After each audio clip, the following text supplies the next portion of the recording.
Okay, well, similar to where we started off with this chapter, we did the first problem without using conditional probability, and now we have another solution that does use conditional probability. I think this is more powerful.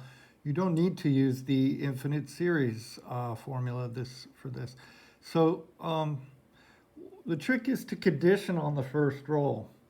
So in essence, you're using the same idea, but it appears differently. So we'll let f sub I be the event that the very first roll is I. Okay, the sum is I. All right. So, and I'm going to condition on, I'm going to find, I'm going to condition on the first roll. That is, I'm going to, yeah, so let me also give a letter, and let's let E be the event that eventually we roll a 3 before a 7. Really, the way we were saying it with the game being over, another way to say this is the 3 occurs. Okay, so then I can represent the probability of E as the probability of E with a decomposition over the first roll, okay? Because we know the first roll happens, so I'm going to decompose the first roll into 3 cases. Either I got a 7, I got a 3, or I got neither a 7 nor a 3. So notice, P of E, so then P of E is equal to P of EF3 union EF7 union EF3 complement F7 complement. This is other, right? Those are the only possibilities. This union is equal to E. Okay? Additionally, this union is clearly mutually exclusive. I cannot both roll a 3 and a 7 and another, or any of those two, on the first roll, just one and only one. So I can now use the additive property for probability. This is equal to P E F3 plus P E F7 plus P E F3 complement, F7 complement. Okay, so far so good.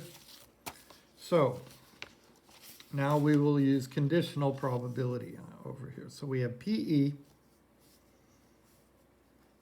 I'll write it again, PE equals P F3 PE given F3 plus P F7 PE given F7 plus P F3 complement F7 complement P E F3 complement F7 complement. Here I'm just conditioning, right? I'm just using the definition of conditional probability. The probability of E given F3 is probability of EF3 over probability of F3. This is the form, when I multiply by the denominator. So this is certainly true.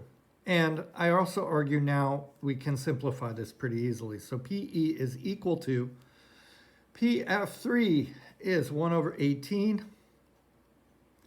What's the probability I roll a 3? If I roll a 3 on the first roll, it's 1. The second one is 1/6, probability I roll a 7, times 0. There's no way I roll a 3 if I roll a 7 on the first. So that goes away. The next one is 28 over 36, or we said we could divide by 4, so I get 7/9. And what's the probability of E given I did not roll a 3 or a 7 on the first roll?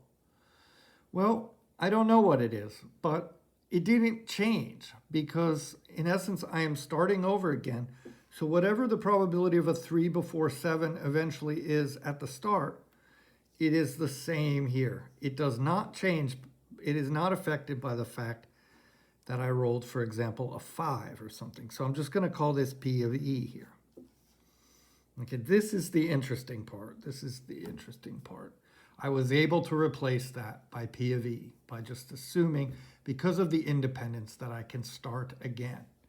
So I subtract this from this side, right? So we get 2/9 P of E equals 1/18, or P of E is equal to 9/36, or 1/4. So I get the same thing. Okay, so this is the key.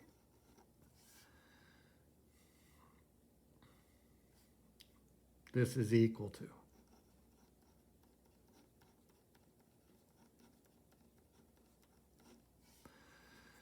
Okay, let me show you one other solution. This is very similar in the sense it uses the same logic. Solution 3. The probability I roll a 3 is the probability I roll a 3 before a 7. And we can ignore the fact that we maybe roll 100 other rolls first when we were using the second solution method, right? This substitution came by saying this does not change this probability that I roll a 3 before a 7. So let's just call it, we already have a name for it here, so we'll call it P of E. Well, this is very similar. So we'll say P of E is just equal to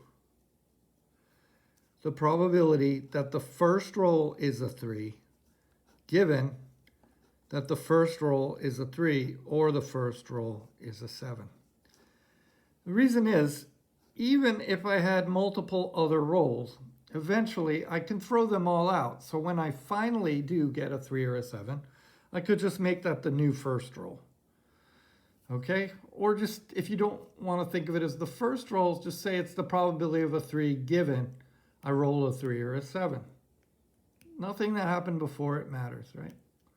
So this is clearly, I can just use the conditional probability formula. This is P F3 over F3 union F7. This is actually intersected with this, right? The F3 is intersected with the union, but I just get the F3 back.